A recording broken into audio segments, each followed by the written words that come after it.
नाज़रीन, दादू में महंगाई सबब गरीब तबको तोड़े रोजेदार खरीदारी करण लाइ सख्त परेशान आहिनि। उन हवाले सां ॾिसूं नवीद कुरैशी जी ही रिपोर्ट। महीनो अची वियो आहे, ॿियो उन खां पोइ जेको महांगाई आहे उहा तमामु घणी वधी वई आहे। जेको महांगाई जो जेको जिन आहे बोतल मां निकिरी वियो आहे। अचो हितां माण्हू खां पुछा कयूं उहे छा था चवनि। जहिड़ो हींअर रमज़ान जो शुरू थियो आहे तीअं मुर्गी ₹450 रुपया, मच्छी ₹450 रुपया, गोश्त ₹500 रुपया ऐं सायूं भाॼियूं त आसमान सां ॻाल्हाइनि पियूं। हाणे ग़रीब मिसकिन माण्हू ₹700 रुपया मज़दूरी आहे। सो कॾहिं लॻे थो कॾहिं कोन थो लॻे। हाणे वीचारो खाए त आख़िर छा खाए। हिते जेके बि मुख़्तार कार हुजे, मार्केट कमेटी हुजे या SDM या DC, इन्हनि सिर्फ़ु इन्हनि खे मगरनि जो ख़र्चु मिले थो। भाई ग़रीब वञी धूड़ नहीं पाए, इन्हनि कुझु बि कोन्हे। ग़रीब वञी नंढे तरे में सस्ताई कंदी त हर को ग़रीब ईद करे सघंदो। ग़रीब वीचारा जेके 400-500 रुपया ॾियारी खणण वारा उहे किथां एतिरो अफोर्ड करे सघंदा।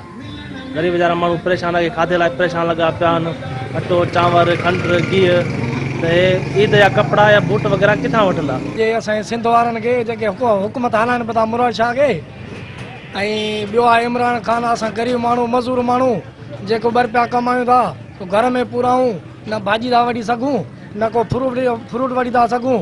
उन खां अलावा जेके ॿिया बि ॾिसो था सामान केॾा महांगा आहिनि। जे वठणु वञे कपिड़ो या चेपल त बि ग़रीबनि खे कोन था ॾियनि, अमीरनि खे ॾींदा। ग़रीब साॻो रोड ते बीठो आहे।